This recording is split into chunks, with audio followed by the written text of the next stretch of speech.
Good morning all of you. आज की class में हम लोग बीएड फर्स्ट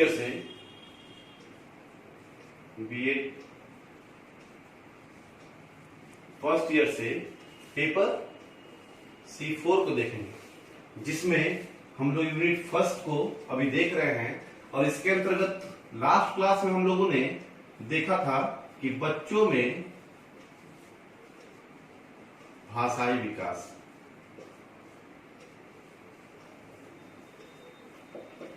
बच्चों में भाषाई विकास कैसे होता है, अर्थात बच्चे किन किन क्रियाओं को करके अपने भाषा को विकसित करते हैं। तो इस टॉपिक को हम लोग देख चुके थे लास्ट क्लास में, और इसी टॉपिक से जुड़ा हुआ एक टॉपिक है जो आज हम लोग देखेंगे कि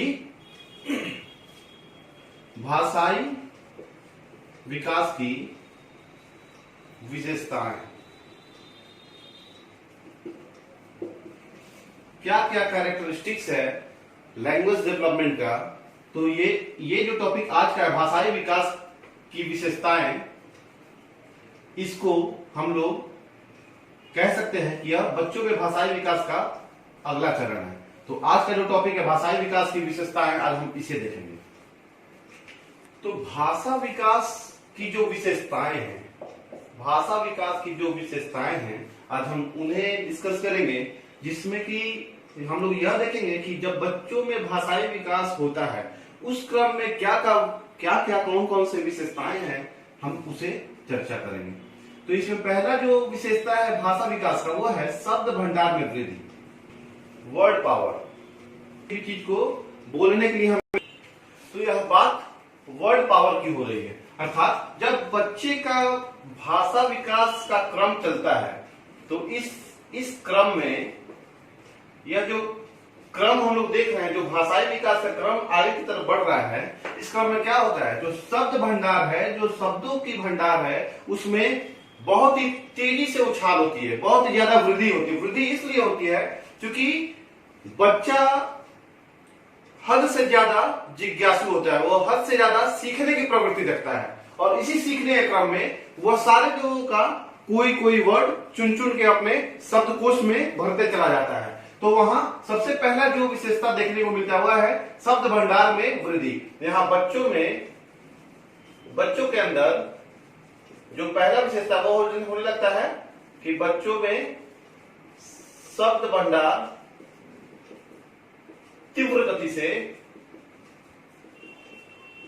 समाहित होने लगती है। समाहित क्यों होती है? क्योंकि एक बच्चा बहुत ज्यादा चीज सीखने का सामर्थ्य रखता है, और वो बहुत ज्यादा से ज्यादा सीखने का कोशिश करता है, और यही कोशिश जो वह निरंतर करते रहता है, उसी दौरान उसके शब्दों में, उसके शब्दकोश में शब्द भंडार विकसित हो जाती है। जो दूसरा विशेषता है वह है सीखने की क्षमता। अभी इसी बात पे हम कह रहे थे कि जो सीखने की क्षमता है, इस उम्र में बच्चा ज्यादा से ज्यादा सीखने की कोशिश करता है, क्योंकि वह सीखना चाहता है। नया नया चीज, उसके सामने कोई भी चीज नया नया है, वो सीखना चाहेगा। हम लोग अगर अपने आप पे भी देखें तो हम ही लोग कोई अगर नया चीज करने का सीख जाते हैं, तो हम लोग चाहते हैं कि ज्यादा से ज्यादा उस पर टाइम दिया जाए। इवन कि आज के दौर में एक नया ट्रेंड चला हुआ है गेम खेलने का, मोबाइल में गेम खेलने का। तो हम देखते हैं कि जिस भी व्यक्ति को गेम खेलने आ गया, तो उसको एक लत सा हो जाता है, वह उसमें ज्यादा से ज्यादा खेलना चाहता है, ज्यादा से ज्यादा उसके साथ समय देना चाहता है। तो यहाँ सीखने की क्षमता, जो सीखने का क्षमता है, उसमें दिनों दिन वृद्धि होते जाती है, क्योंकि उसका शब्द भंडार वृद्धि हो गया हुआ रहता है। तो जब उसके पास शब्दों का भंडार निर्मित हो जाता है, तो वह और भी बहुत कुछ सीखने का चाहता है, और यही सीखने की जो उसकी चाहत है, उसको सीखने की क्षमता में वृद्धि होने लगती है। उसके बाद हम देखेंगे जो थर्ड विशेषता है वह है कि समाजीकरण से क्या तात्पर्य है।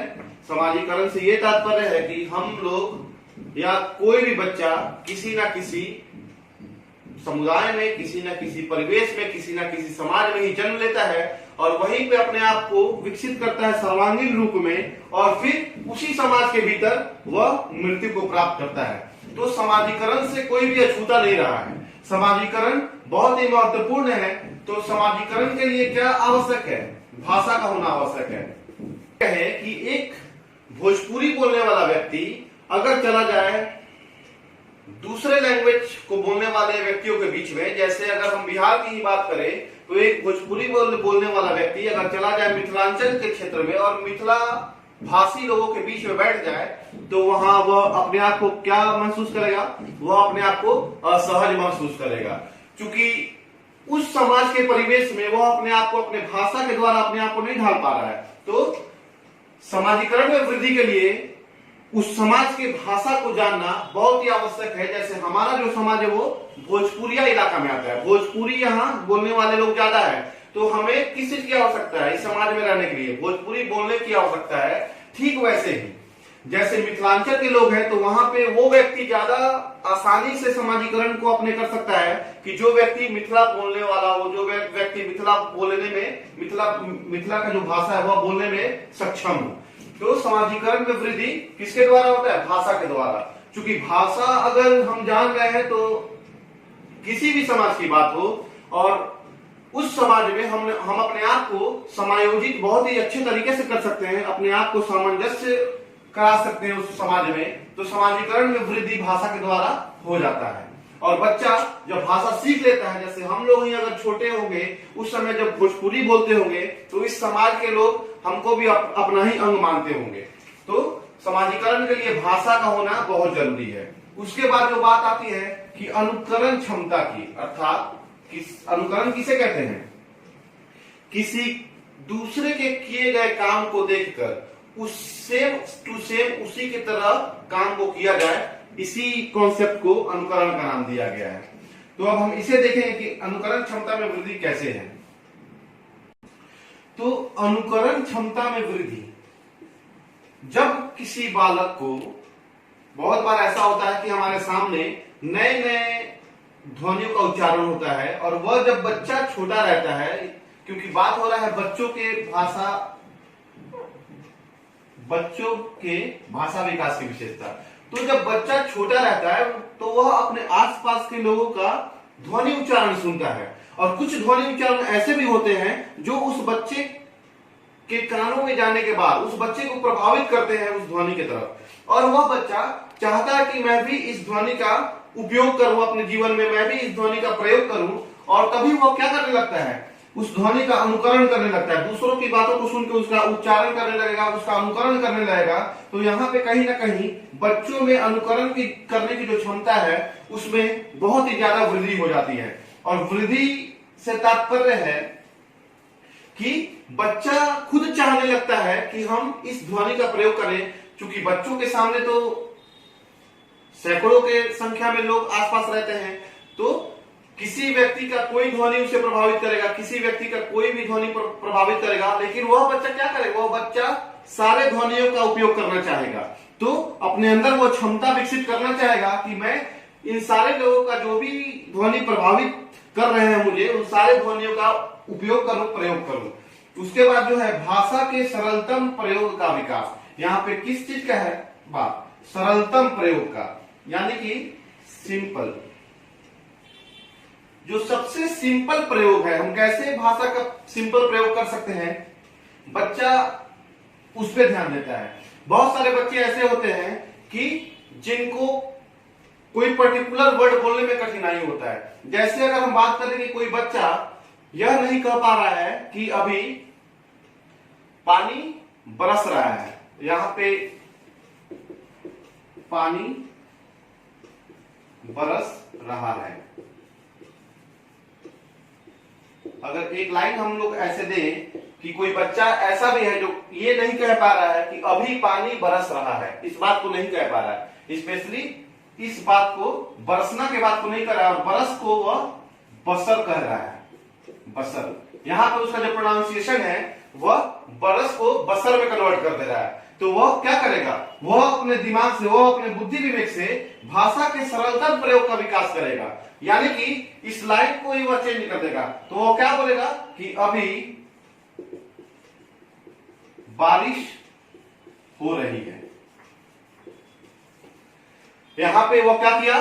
उस लाइन को ही कन्वर्ट कर दिया जहां पे उसको डिफिकल्टी आ रही है। अभी पानी बरस रहा है, और वह बच्चा क्या प्रोनाउंसिएशन कर रहा था, अभी पानी बसर रहा है। तो यहाँ पे बरस और बसर में जो डिफिकल्टीज उसे आ रही है, बरसना को वो नहीं कह पा रहा है, तो वो क्या करेगा, वो करेगा ये कि वो इस लाइन को ही चेंज कर देगा, उस लाइन को सबसे सरलतम रूप में देखेगा कि मेरे दिमाग में ऐसा, मेरे दिमाग की डिक्शनरी में ऐसा कौन सा वर्ड है जिसको यूज करें, और यूज ऐसा करें कि सेम टू सेम यही लाइन, यही वाक्य हमें मिल जाए। तो वो क्या बोलेगा कि अभी बारिश हो रही है। वो बरसना के चक्कर को छोड़ देगा और सीधा उस बरसना को किस चीज में कन्वर्ट करेगा कि अभी बारिश हो रही है। मीनिंग तो दोनों का सेम है, अभी पानी बरस रहा है मतलब कि वर्षा हो रही है, अभी बारिश हो रही है मतलब कि वर्षा हो रही है। तो भाषा के सरलतम प्रयोग का विकास बच्चा करना सीख जाता है। यह एक महत्वपूर्ण विशेषता है बच्चों के भाषा विकास की विशेषताएं में। और जो लास्ट है भाषा नियंत्रण का विकास, इसमें यह क्या करना सीख जाएगा, लैंग्वेज कंट्रोल। अब हम इसको देखते हैं। तो जो भाषा नियंत्रण का विकास है, यह सबसे मतलब क्या कहेंगे, बच्चों के भाषाई विकास का जो विशेषता है उसमें बहुत ही महत्वपूर्ण है। चूंकि भाषा नियंत्रण का बात यहां किया गया, लैंग्वेज कंट्रोल, तो बच्चा कैसे लैंग्वेज कंट्रोल करेगा, और लैंग्वेज कंट्रोल करने के पहले वो कौन सा क्रिया कर चुका होता है, वह क्या कर चुका होता है, सुनना, बोलना, पढ़ना और लिखना। बच्चा क्या कर चुका होता है, कौन सा क्रिया कर चुका होता है, सुनना, बच्चा सुनने की क्षमता को विकसित कर चुका होता है, बोलने की क्षमता को विकसित कर चुका होता है, पढ़ने की क्षमता को विकसित कर चुका होता है, और 5-6 वर्ष की अवस्था में आते आते वह लिखने की क्षमता को भी विकसित कर चुका होता है।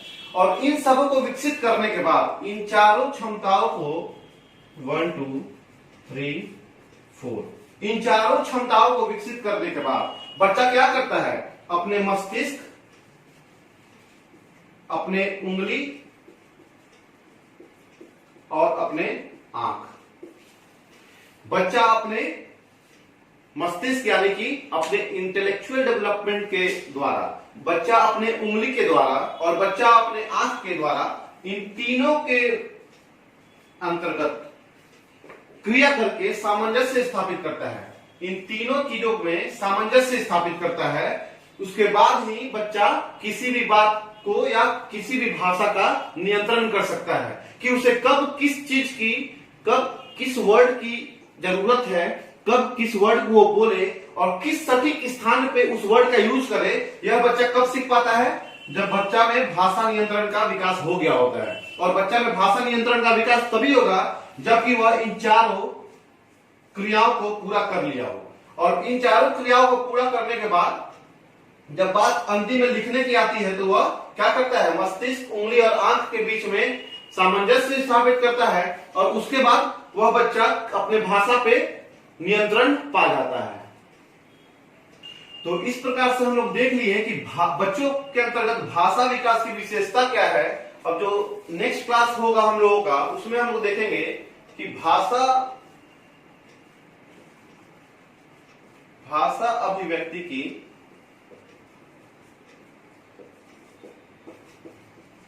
साधन, भाषा को अभिव्यक्त कैसे हम लोग करें उसका साधन देखेंगे। और यह भी देखेंगे कि ऐसा कौन कौन सा साधन है जो बच्चों में भाषाई अभिव्यक्ति को विकसित करने का काम कर सकती है। Thank you.